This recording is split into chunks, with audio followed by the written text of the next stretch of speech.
Era una noche inquietante, una de esas que se sienten cargadas de presentimientos y tensiones en el aire. Las calles de Jerusalén parecían susurrar un presagio oscuro, como si hasta las piedras mismas supieran que algo desgarrador estaba a punto de suceder. La brisa soplaba con un silbido casi lúgubre, y la mirada de la gente evidenciaba preocupación y expectativa. Había murmullos en cada esquina, rumores acerca de un hombre, un maestro, cuyo mensaje había encendido el corazón de muchos, y cuyas enseñanzas amenazaban el frágil equilibrio de poder de las autoridades religiosas. En ese momento, en una habitación iluminada solo por lámparas de aceite y rodeada de rostros expectantes, comenzaría la última cena de un hombre que estaba destinado a cargar con el sufrimiento de todos. El ambiente estaba impregnado de una intensidad que erizaba la piel. Nadie lo dijo en voz alta, pero todos sentían que esa noche algo definitivo sellaría la historia. Jesús, en el centro de la mesa, alzaba la vista con una calma profundamente conmovedora. Sus ojos, llenos de compasión y determinación, parecían mirar no solo a sus discípulos, sino también a un horizonte imposible de ver. El silencio era denso, y solo se escuchaba el leve chisporroteo del fuego. De pronto, él rompió la quietud con un susurro: «He deseado enormemente comer esta Pascua con vosotros antes de padecer». Sus palabras flotaron en el aire, y el corazón de todos se sobrecogió. Allí estaban Pedro, Juan, Santiago, Andrés, Felipe, Bartolomé, Mateo, Tomás, Simón, Tadeo, y también Judas Iscariote, cada uno luchando con sus propias emociones, sin saber que para algunos esa noche se transformaría en la más amarga de sus vidas. Judas, sentado en un extremo, parecía incómodo, como si una llama interna lo carcomiera. Sus dedos tamborileaban la mesa con una inquietud evidente. De vez en cuando, sus ojos buscaban a Jesús, y en esa mirada se mezclaban la culpa y un extraño rencor. Pedro, a su vez, se inclinaba hacia adelante, atrapando cada palabra del maestro como si temiera que fueran las últimas que escucharía. Santiago y Juan parecían confundidos, sin entender por qué la atmósfera se había vuelto tan sombría. Jesús tomó el pan, partió un pedazo y lo alzó con un gesto solemne.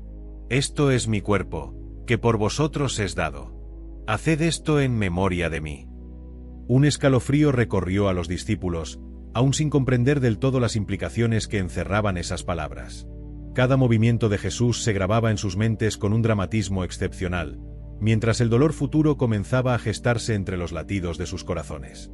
El maestro luego tomó el vino, y al ofrecerlo, su voz resonó con esa serenidad que solo proviene de quien conoce su destino y está dispuesto a afrontarlo. «Este es mi sangre, sangre de la alianza, que será derramada por muchos para el perdón de los pecados». La respiración de los presentes se hizo densa, y hubo un murmullo que cruzó la mesa. «Señor, ¿qué quieres decir con derramar tu sangre? ¿Por qué hablas de padecer?», preguntó Tomás, con un matiz de temor. Jesús no respondió directamente. Sus ojos se posaron en Judas, quien se removía inquieto. En un tono lleno de compasión, el maestro añadió: «Uno de vosotros me va a entregar». Entonces, la tensión se disparó como un latigazo.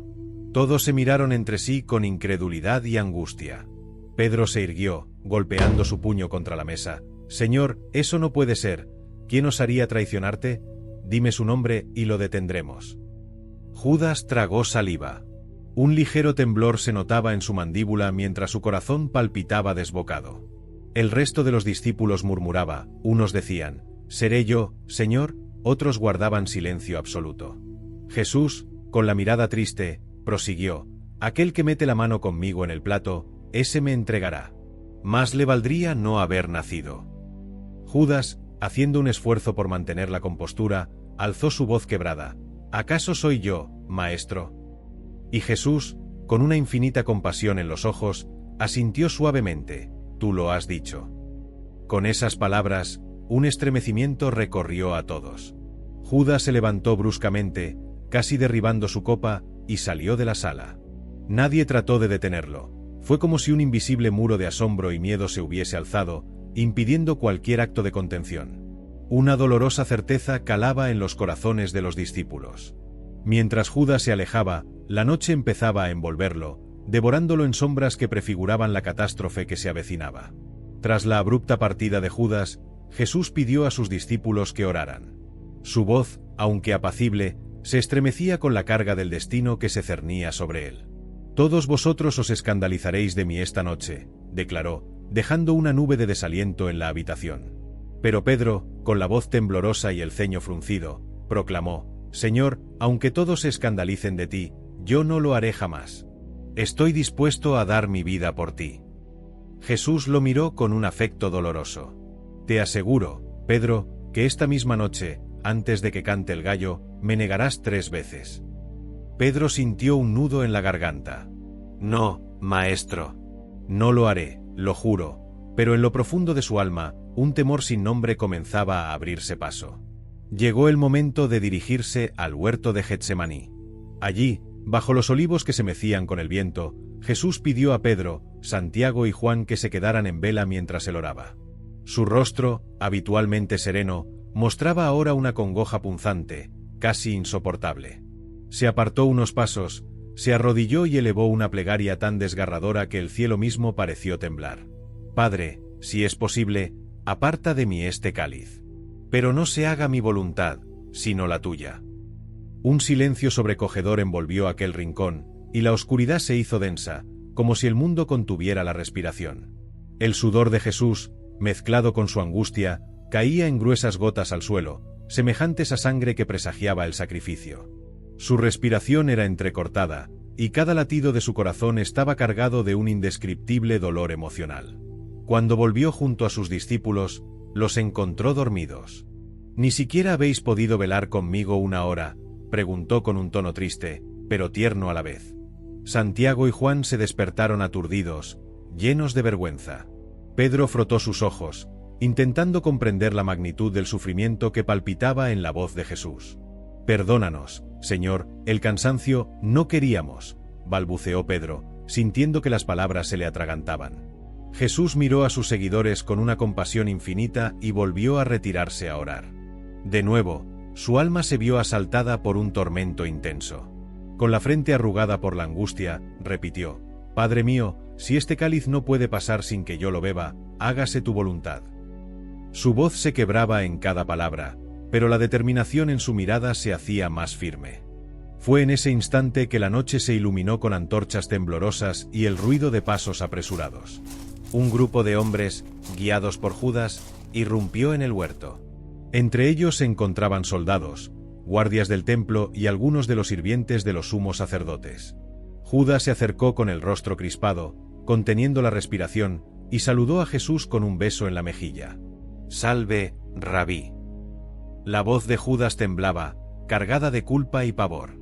«¿Con un beso entregas al Hijo del Hombre?», preguntó Jesús con un dejo de infinita tristeza. En ese momento, Pedro reaccionó con furia, desenvainó su espada y cortó la oreja de uno de los criados, Malco, que gritó de dolor y terror al sentir la sangre brotar por su rostro. Pero Jesús, a pesar de la conmoción, lo detuvo. «Basta, Pedro. El que a espada mata, a espada muere». Con un gesto milagroso y sereno, tocó la herida de Malco y se la sanó. El asombro inundó a todos, pero la orden de arrestarlo ya estaba dada. Los guardias agarraron a Jesús con violencia, inmovilizándolo con sogas y cadenas, y comenzaron a conducirlo hacia la casa de Anás, el suegro del sumo sacerdote Caifás. Durante el trayecto, el frío de la noche calaba en los huesos de Jesús, pero el verdadero hielo era el que se adentraba en el corazón de quienes lo habían seguido hasta ese momento, desconcertados y asustados por la brutalidad con que lo trataban. Pedro, Santiago y Juan lo siguieron a cierta distancia, intentando no ser reconocidos por la turba enfurecida que rodeaba al maestro. Al llegar a la casa de Anás, empujaron a Jesús dentro de un patio iluminado por hogueras encendidas para protegerse del frío. Anás lo miró con desdén, pero también con cierta curiosidad altanera. «Dicen que predicas contra la ley y que te proclamas hijo de Dios. ¿Qué enseñanzas son esas que has estado esparciendo?». Jesús, con la serenidad que lo caracterizaba, respondió: «Yo he hablado públicamente al mundo. Siempre enseñé en la sinagoga y en el templo, donde se reúnen todos los judíos, y nada dije en secreto. Pregunta a los que me han oído, ellos saben lo que dije». Un guardia, indignado por la firmeza de Jesús, le propinó una bofetada que retumbó en el recinto. «Así respondes al sumo sacerdote», gritó lleno de furia. Jesús, con el rostro ardiendo por el golpe, levantó la mirada y se dirigió al guardia con una mezcla de mansedumbre y dignidad. «Si he hablado mal, demuéstralo, y si he hablado bien, ¿por qué me golpeas?». Las palabras de Jesús parecían irritar aún más a los presentes, que lo veían como un peligroso blasfemo. Anás, sin querer proseguir el interrogatorio, lo envió a la residencia del sumo sacerdote Caifás, donde se había reunido el Sanedrín, el consejo de ancianos y sacerdotes. Allí, en un gran salón de piedra, con antorchas y lámparas de aceite que proyectaban sombras siniestras en las paredes, se llevó a cabo uno de los juicios más injustos de la historia. Caifás, vestido con ropajes elegantes y ostentando una mirada de férreo poder, observó a Jesús con una mezcla de odio y temor. Había testigos falsos que decían que el Maestro proclamaba la destrucción del templo y la instauración de un reino nuevo. Uno tras otro presentaban testimonios contradictorios, pero la furia de los miembros del consejo solo aumentaba. «No respondes nada a lo que estos hombres atestiguan contra ti», rugió Caifás, alzando su bastón con impaciencia. Jesús guardó silencio, manteniendo esa inquebrantable serenidad que parecía sacudir el corazón de quienes lo observaban. Caifás, fuera de sí, elevó la voz: «Te conjuro por el Dios vivo que nos digas si tú eres el Mesías, el Hijo de Dios». Una expectación se adueñó de la sala, y Jesús, con una voz suave, pronunció: «Tú lo has dicho. Además os digo que desde ahora veréis al Hijo del Hombre sentado a la derecha del poder y viniendo en las nubes del cielo». Esas palabras desataron un griterío ensordecedor. Caifás rasgó sus vestiduras y exclamó con una ira teatral: «Ha blasfemado. ¿Qué necesidad tenemos ya de testigos? Habéis oído su blasfemia. ¿Qué os parece?». Los miembros del Sanedrín, cegados por una mezcla de fanatismo y temor, gritaron al unísono: «Es reo de muerte». Sin pérdida de tiempo, comenzaron a insultar a Jesús, a escupirle, a abofetearlo con crueldad. Algunos se tapaban los ojos y le daban puñetazos mientras decían con burla: «Profetiza, Mesías, ¿quién te golpeó esta vez?». El bullicio era ensordecedor, y el olor a odio impregnaba el ambiente. En un rincón del patio, calentándose junto a un fuego, estaba Pedro, temeroso de ser reconocido. Una sirvienta lo miró con curiosidad y le dijo: «Tú estabas con Jesús de Galilea, ¿verdad?». Pedro, aterrado, negó con vehemencia: «No sé de qué hablas». Enseguida, otro hombre que pasaba por allí señaló: «Claro que eres uno de ellos, hasta tu acento te delata». Pedro, cada vez más asustado, alzó la voz enojado: «Te digo que no conozco a ese hombre». Minutos más tarde, otra persona insistió: «Estoy seguro de haberte visto con él en el templo». Pedro, lleno de pánico, gritó: «No conozco a ese hombre, que me caiga una maldición si miento». Entonces, cantó un gallo en la madrugada, rompiendo el silencio de manera desgarradora. Pedro sintió que el mundo se desmoronaba bajo sus pies al recordar las palabras de Jesús. Llorando amargamente, huyó de aquel lugar, consumido por la culpa y la desesperación. Los sumos sacerdotes, tras haber desahogado su rabia con injurias y golpes, llevaron a Jesús ante Poncio Pilato, el gobernador romano, para que ratificara la sentencia de muerte. Era un espectáculo humillante ver a Jesús, herido y exhausto, arrastrado por las calles mientras la gente se arremolinaba para ver el escándalo. Algunos gritaban con furia, otros miraban con compasión. Los más permanecían en silencio, sin atreverse a tomar partido. Pilato, hombre pragmático y acostumbrado a lidiar con revueltas, se sorprendió al ver la figura serena de Jesús. «¿Tú eres el rey de los judíos?», preguntó, escrutándolo con curiosidad. Jesús, con la voz debilitada pero firme, respondió: «Tú lo dices». Pilato alzó una ceja, intrigado. «¿No oyes cuántas cosas testifican contra ti?». Pero Jesús no respondió nada, y aquello llenó de asombro al gobernador. Pilato intuía que le habían entregado a Jesús por envidia y que no había delito real en su contra. Sin embargo, temía una revuelta de la multitud y de los sumos sacerdotes que exigían su crucifixión. Quería encontrar una salida. «Como es costumbre que os suelte un preso en la fiesta de la Pascua, ¿a quién queréis que os suelte? ¿A Barrabás, un criminal confeso, o a Jesús, llamado el Mesías?». El gentío, azuzado por los líderes religiosos, comenzó a rugir: «Libera a Barrabás». Pilato, desconcertado, insistió: «¿Y qué haré con Jesús, llamado el Mesías?». La muchedumbre, enceguecida por el odio y la manipulación, clamó con ferocidad: «¡Crucifícalo! ¡Crucifícalo!». El gobernador, intentando aplacar su conciencia, se lavó las manos públicamente y declaró: «Soy inocente de la sangre de este justo, allá vosotros». El griterío se intensificó, y algunas voces respondieron con furia: caiga su sangre sobre nosotros y sobre nuestros hijos. Entonces, Pilato entregó a Jesús para que fuera azotado. Lo condujeron a un patio interior donde los soldados romanos, conocidos por su crueldad, lo despojaron de sus vestiduras y lo ataron a una columna de piedra. Uno de los soldados blandía un flagelo, un látigo formado por varias tiras de cuero con bolas de metal y fragmentos de hueso en las puntas, diseñado para lacerar la carne hasta exponer los huesos. Cada golpe era un estallido de dolor imposible de describir. Con cada azote, la piel de Jesús se abría, dejando un rastro de sangre. El maestro mantenía la mirada baja, intentando sobreponerse al tormento. Sus gemidos se confundían con las risotadas sádicas de los soldados, que gritaban: «Este dice que es rey, pues ya lo veremos». Sin piedad alguna, continuaban azotándolo una y otra vez, hasta que sus espaldas, sus costados y sus piernas quedaron surcados por heridas abiertas y profundas. Al terminar, Jesús apenas podía sostenerse en pie. Su respiración era trabajosa, y su cuerpo entero temblaba por la pérdida de sangre. Los soldados, mofándose, le echaron encima un manto púrpura, símbolo del poder imperial, y trenzaron una corona de espinas que clavaron con fuerza sobre su cabeza, desgarrando su cuero cabelludo. «Salve, rey de los judíos», se burlaban, propinándole bofetadas y escupiéndole en el rostro. El dolor punzante de las espinas atravesando su piel se sumaba a la agonía de las heridas sangrantes.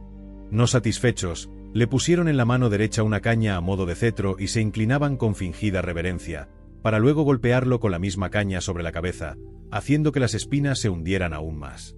Cuando finalmente lo sacaron de aquel patio de tortura, la multitud volvió a vociferar con odio y morbo. Algunos se tapaban los ojos, horrorizados al ver la figura ensangrentada y desfigurada de Jesús, pero otros se complacían en la brutalidad, gritando insultos y escarnios. Pilato, al presentarlo ante el pueblo, exclamó: «He aquí al hombre». Ecce homo, con la esperanza de que la estampa de aquel reo destruido conmoviera a la gente y pidieran su liberación. Pero la respuesta fue un coro unánime que pedía su crucifixión.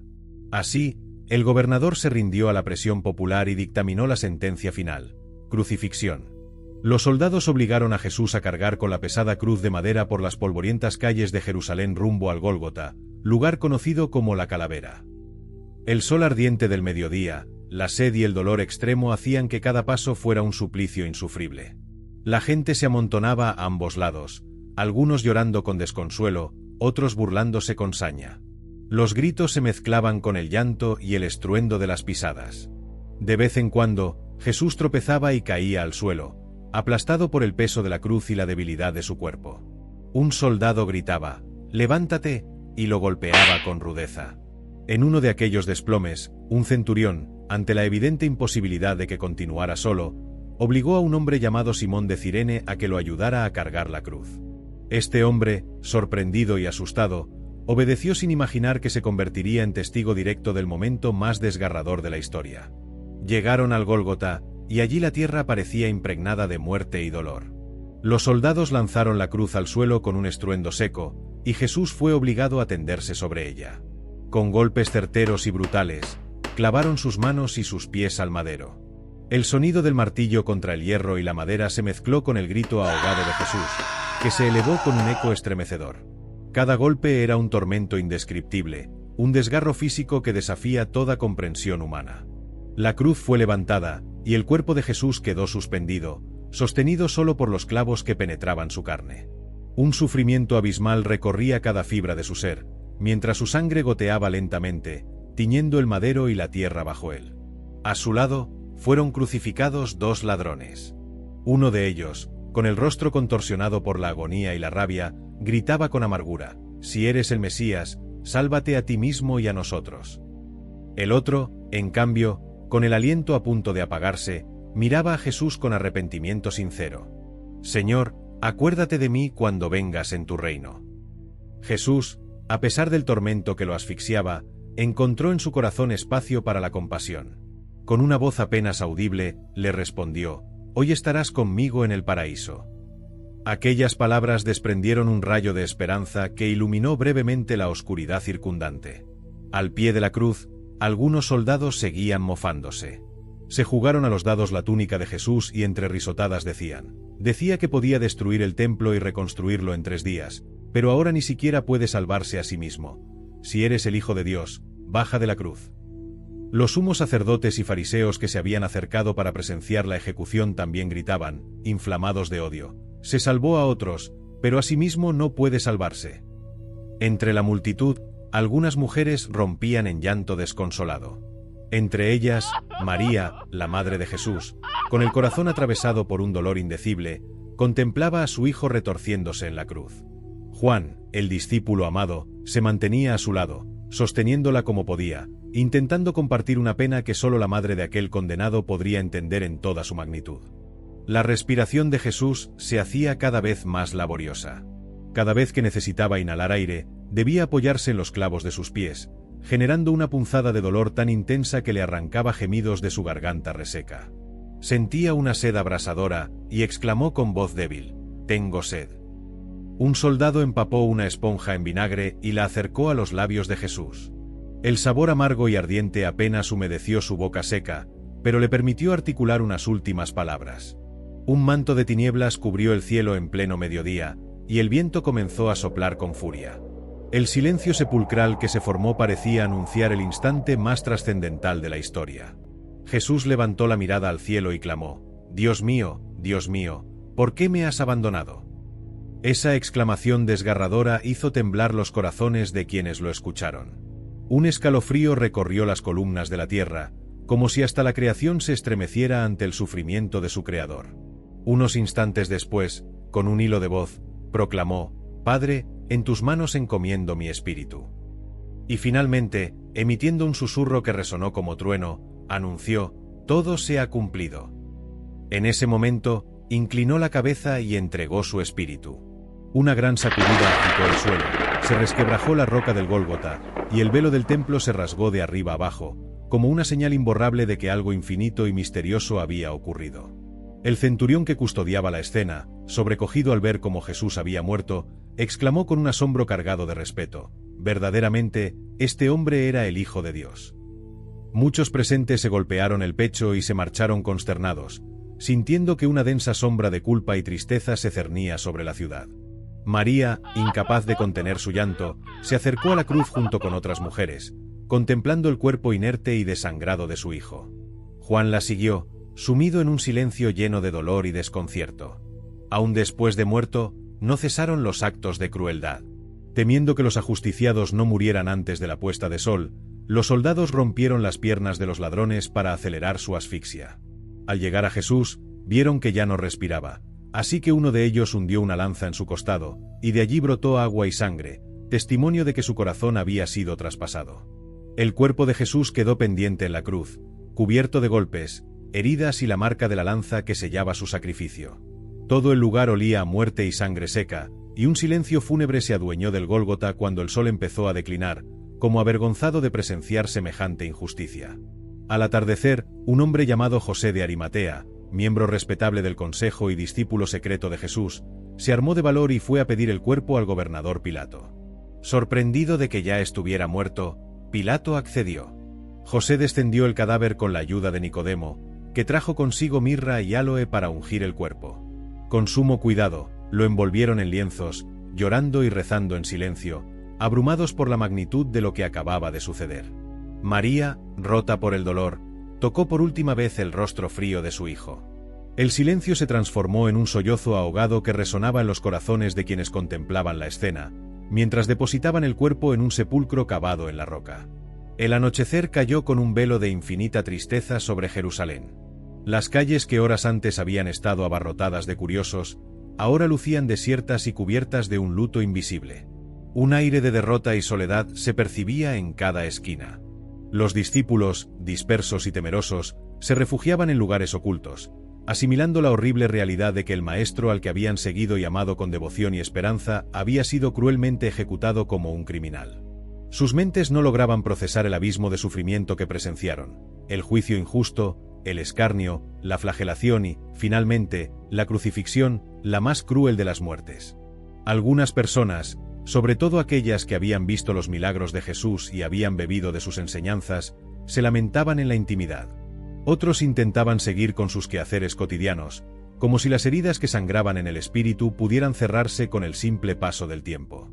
Sin embargo, Había una herida más honda que la física, un desgarro que trascendía la carne, y era la herida del pecado y la muerte que Jesús había cargado sobre sus hombros. En el Gólgota, el Mesías había derramado su sangre como acto supremo de amor, y aquel que antes había anunciado «Nadie tiene mayor amor que el que da la vida por sus amigos» demostró la verdad de sus palabras hasta las últimas consecuencias. El Sanedrín, con Caifás y los demás sumos sacerdotes, respiraban con aparente satisfacción. Habían logrado su objetivo: silenciar a aquel a quien consideraban un blasfemo, un revoltoso que podría poner en peligro su status quo. Sin embargo, una inquietud secreta carcomía sus conciencias. Algunos recordaban las palabras de Jesús sobre resucitar al tercer día y para evitar que sus discípulos robaran el cuerpo, exigieron a Pilato la colocación de guardias ante el sepulcro. Pilato, aunque exasperado por tanta insistencia, accedió a ello. La tumba se selló con una gran piedra, y los soldados montaron guardia, sin imaginar que nada de aquello podría contener lo que estaba por suceder. Mientras tanto, en la penumbra del anochecer, el cuerpo sin vida de Jesús yacía en el interior de aquel sepulcro frío y silencioso. Sus heridas, ahora inertes, eran testimonio del suplicio inimaginable que había atravesado. Un silencio reverencial se extendía, como si la misma creación guardara un luto sagrado, anticipando algo que ni los ángeles podían expresar con palabras. El sacrificio estaba consumado, y con él se abría un camino de redención que aún muchos no alcanzaban a entender. La cruz, convertida en un instrumento de tortura, se levantaba ahora en la memoria del mundo como símbolo de un amor que vence al propio dolor y a la misma muerte. Habían sido horas de un sufrimiento que supera todo lo que la mente humana puede concebir. Desde la traición de Judas hasta el último suspiro en el Gólgota, Jesús experimentó rechazo, abandono, humillación y tortura extrema. Su cuerpo, desgarrado por los azotes y coronado de espinas, resistió con la fuerza inquebrantable de quien está dispuesto a amar sin medida. Cada latido de su corazón, cada gota de sudor y sangre, llevaba impreso el nombre de cada ser humano. Porque su sacrificio no fue solo un evento histórico, sino un acto universal de entrega y de perdón. Cada clavo en su cuerpo era un testimonio de la voluntad divina de reconciliar a la humanidad con su Creador. Para quienes contemplaron aquella pasión sin comprender, todo se redujo a un final trágico y sin sentido.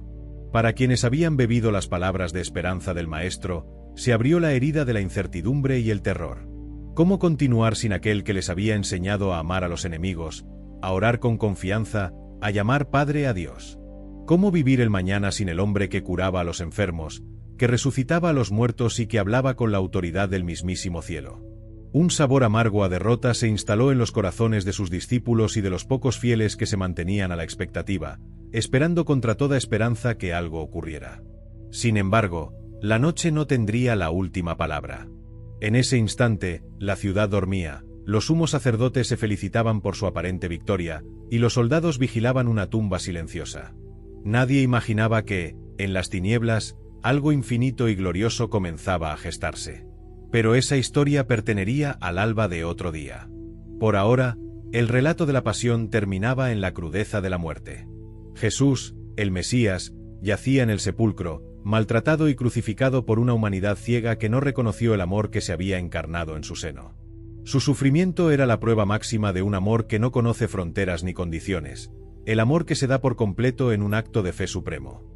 Y así concluye la narración de las terribles horas en que nuestro Señor fue sometido al mayor de los suplicios, culminando con su muerte en la cruz.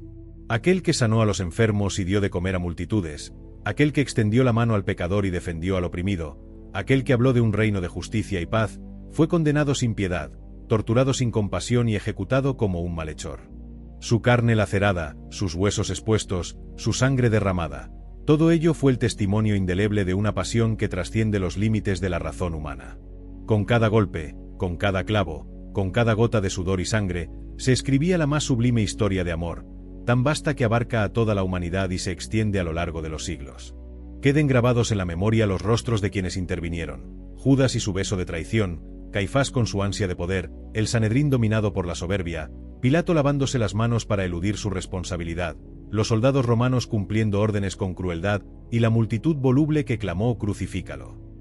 Pero también permanezca el recuerdo de los que amaron y sufrieron a su lado: Pedro, que lloró amargamente tras negarlo; Juan, que se quedó junto a la cruz; María, que contempló con lágrimas el suplicio de su hijo, y ese ladrón arrepentido que encontró una esperanza eterna en el último instante de su vida. todos ellos tejidos en la misma trama de dolor y redención, testigos de la historia más intensa jamás vivida. Así termina este extenso relato, que no es sino un humilde intento de acercarnos al abismo de sufrimiento y amor que Jesús vivió antes de morir en la cruz. Una historia que, a pesar de su crudeza, late con la fuerza de un corazón que amó hasta el extremo, de un corazón que mostró hasta dónde puede llegar la entrega cuando el amor es más fuerte que la muerte. Quizá nos quede la reflexión de que en ese madero sangrante se jugó el destino de todos, y que, en cada rasgo de su agonía, late una promesa de vida nueva. Es la historia de la pasión de Cristo, contada no para regodearnos en el dolor, sino para reconocer el sacrificio que cambió el curso de la humanidad para siempre. Su muerte no fue el fin. Su calvario es la antesala de la resurrección, el acto supremo que revelará al mundo que el amor siempre triunfa, aun en medio de las tinieblas más cerradas. Y aunque este guión culmine en la noche del sepulcro, la historia verdadera no acaba aquí. El amanecer ya asoma, y con él, la más grande esperanza que jamás haya alumbrado a la humanidad.